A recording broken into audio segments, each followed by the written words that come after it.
اعوذ باللہ من الشیطان الرجیم بسم اللہ الرحمن الرحیم۔ اللہ تبارک و تعالیٰ کے نام سے شروع جو بڑا مہربان اور نہایت رحم کرنے والا ہے۔ دنیا کی تاریخ میں ایسے بہت سارے بادشاہ اور فرعون گزرے ہیں جن کو ان کی بادشاہت اور دولت کے نشے نے مغرور بنا دیا اور وہ تکبر میں آ کر خدائی کا دعویٰ کر بیٹھے۔ یہ بدبخت لوگ اپنی بے شمار مال و دولت اور بادشاہت کے نشے میں بدمست ہو کر اللہ تبارک و تعالیٰ کی وحدانیت کو للکارنے لگے اور معاذ اللہ خدائی کا دعویٰ کر بیٹھے۔ اس کے باوجود بھی اللہ تبارک و تعالیٰ نے ان کی طرف بے شمار انبیاء کرام کو مبعوث فرمایا اور ان کو ہدایت کی طرف بلایا، لیکن یہ بدبخت لوگ اپنی سرکشی اور انا پر اڑے رہے اور اللہ تبارک و تعالیٰ کی وحدانیت کا انکار کرتے رہے۔ پھر جب یہ لوگ قابل ہدایت نہ رہے تو اللہ تبارک و تعالیٰ نے ان بدبخت لوگوں کو عبرت کا نشان بنایا اور ان لوگوں کو تباہ و برباد کر کے رکھ دیا اور ان لوگوں کے نام و نشان کو صفحہ ہستی سے مٹا دیا۔ اللہ تبارک و تعالیٰ نے ان جھوٹے خدائی کے دعوے داروں کو ایسی عبرت ناک موت دی کہ آج بھی لوگ ان سے عبرت حاصل کرتے ہیں۔ پیارا دوستو، خدائی کا دعویٰ کرنے والے بدبختوں میں سے ایک بدبخت شداد بھی تھا جس نے اللہ تبارک و تعالیٰ کی وحدانیت کو للکارا اور سرکش اور نافرمان ہو گیا۔ پیارا دوستو، شداد کون تھا اور کس طرح اس نے اللہ تبارک و تعالیٰ کی نافرمانی کی اور خدائی کا دعویٰ کیا، اور کس طرح اس نے دنیا میں اپنی جنت تیار کی اور اس کی بنائی جانے والی جنت کتنے سالوں میں تیار ہوئی، اور پھر اللہ تبارک و تعالیٰ نے اس بدبخت کو کس طرح دنیا کے لیے عبرت کا نشان بنایا اور اس بدبخت کا انجام کیا ہوا، اور پھر کس طرح ملک الموت علیہ السلام نے دردناک طریقے سے اس کی روح قبض کی۔ پیارے دوستو، ان تمام تر سوالات کے جوابات قرآن و حدیث کی روشنی میں آج کی اس ویڈیو میں ہم آپ کو بتائیں گے، لہٰذا آپ سے گزارش ہے کہ ہماری اس ویڈیو کو اینڈ تک ضرور دیکھیے گا۔ پیارا دوستو، شداد اس قوم کی نسل میں سے تھا جو دنیا کے سب سے طاقتور ترین قوم تھی، جس کو قوم عاد کہا جاتا ہے۔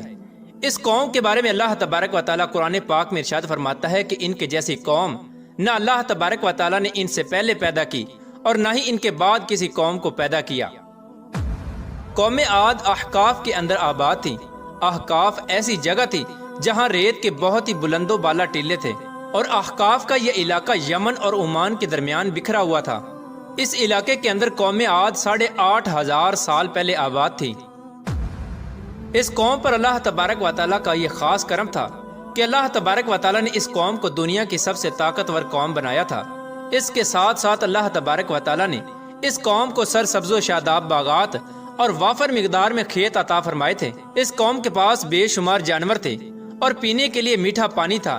اس کے علاوہ بھی اللہ تبارک و تعالیٰ نے اس قوم کو بے شمار نعمتوں سے نوازا تھا۔ چنانچہ اس قدر مال و دولت اور نعمتوں کی فراوانی کی وجہ سے یہ قوم بھٹک گئی اور اللہ تبارک و تعالیٰ کی نافرمان قوم ہو گئی اور یہ باغی ہو گئے۔ ان کی ہدایت کے لیے اللہ تبارک و تعالیٰ نے حضرت ہود علیہ السلام کو ان کی طرف مبعوث فرمایا۔ حضرت ہود علیہ السلام اس قوم کو اللہ تبارک و تعالیٰ کے حکم سے تبلیغ کرنے لگے اور اللہ تبارک و تعالیٰ کی وحدانیت کی طرف بلانے لگے، لیکن یہ قوم اپنے کفر و شرک سے باز نہ آئی اور حضرت ہود علیہ السلام کا مذاق اڑانے لگی۔ شداد جو کہ اسی قوم کی نسل میں سے تھا، وہ اس قوم کا بادشاہ تھا اور یہ 2 بھائی تھے۔ روایات میں آتا ہے کہ ایک کا نام شداد تھا اور ایک کا نام شدید تھا۔ شدید پہلے بادشاہ بنا اور وہ فوت ہو گیا۔ اس کے فوت ہو جانے کے بعد شداد نے حکومت سنبھالی اور اس طرح یہ دنیا کی سب سے طاقتور قوم عاد کا بادشاہ بن گیا۔ پیارا دوستو، شداد ایک وسیع و عریض سلطنت کا بادشاہ تھا۔ شداد کی یہ بادشاہت یمن سے لے کر عراق تک اور بعض روایات کے مطابق ایران تک پھیلی ہوئی تھی۔ شداد نے اپنی طاقت کے زور پر بڑے بڑے بادشاہوں کو اپنے زیر کر لیا تھا۔ چنانچہ اس بدبخت کو حضرت ہود علیہ السلام نے سمجھانے کی بہت کوشش کی، لیکن اس کا دل بھی بند تھا۔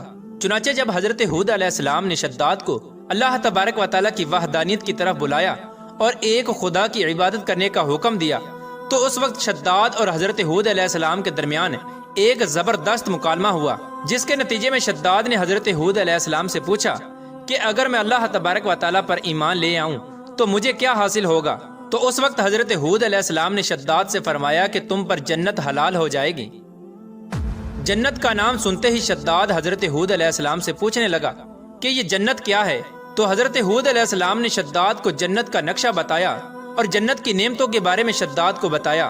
حضرت ہود علیہ السلام کی یہ بات سن کر شداد مسکرانے لگا اور حضرت ہود علیہ السلام کو دیکھ کر کہنے لگا کہ یہ کون سی بڑی بات ہے، ایسی جنت تو میں بھی تیار کر سکتا ہوں۔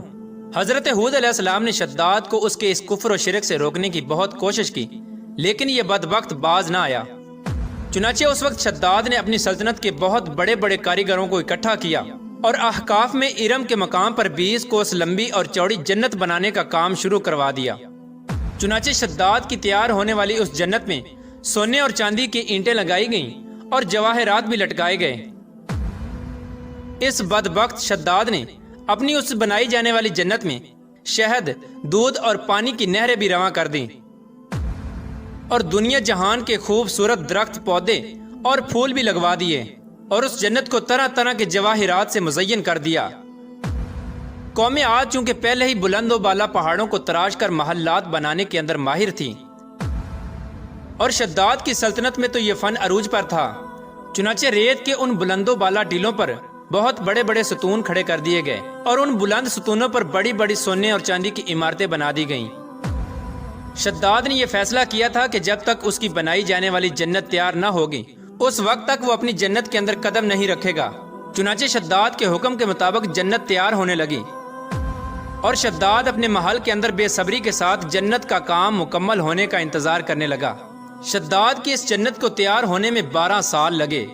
12 سال کے اندر جب یہ جنت مکمل تیار ہو گئی اور اس کو طرح طرح کے ہیرے جواہرات سے مزین کر دیا گیا اور طرح طرح کی خوبصورتی سے مزین کر دیا گیا، تو اس وقت شداد کو اس کی جنت کے تیار ہونے کا پیغام پہنچا دیا گیا۔ چنانچہ شداد جنت کے تیار ہونے کا پیغام سنتے ہی بہت خوش ہوا اور شداد اپنی جنت کو دیکھنے کے لیے اپنی فوج کو ساتھ لے کر جنت کی طرف نکل پڑا۔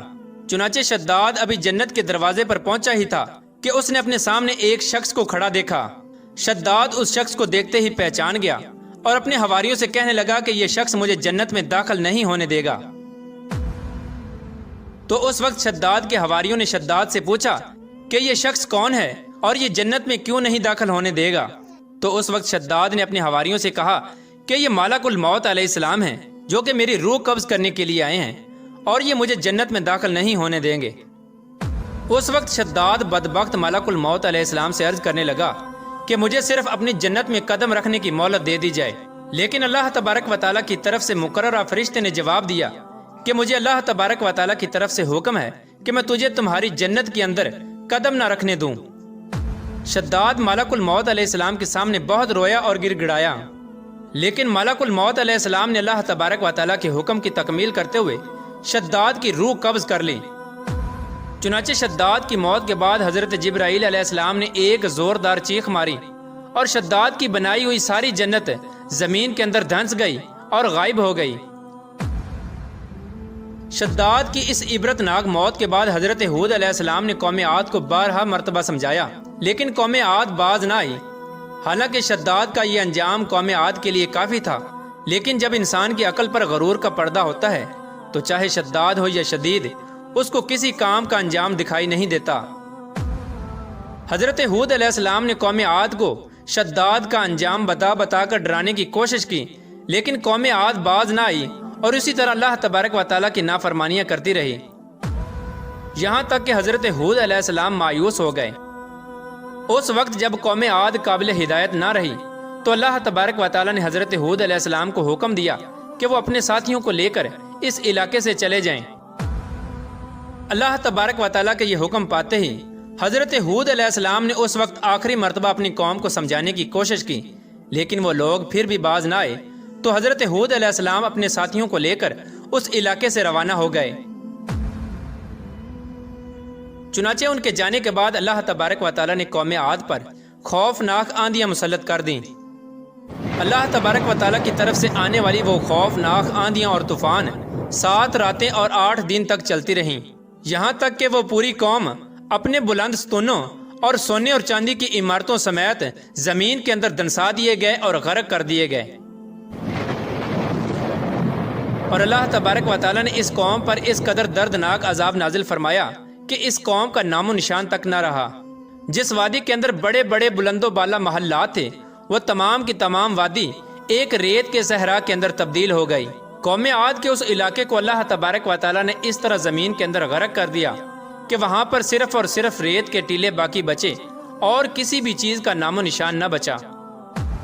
پیارے دوستو، اس طرح اللہ تبارک و تعالیٰ نے شداد اور اس کی قوم کا عبرت ناک انجام کیا اور ان لوگوں کو صفحہ ہستی سے مٹا دیا۔ اللہ تبارک و تعالیٰ سے دعا ہے کہ اللہ تبارک و تعالیٰ ہمیشہ اپنے حضور عاجزی اور انکساری کے ساتھ زندگی گزارنے کی توفیق عطا فرمائے اور حضور صلی اللہ تعالیٰ علیہ وآلہ وسلم کے بتائے ہوئے راستے پر چلنے کی توفیق عطا فرمائے۔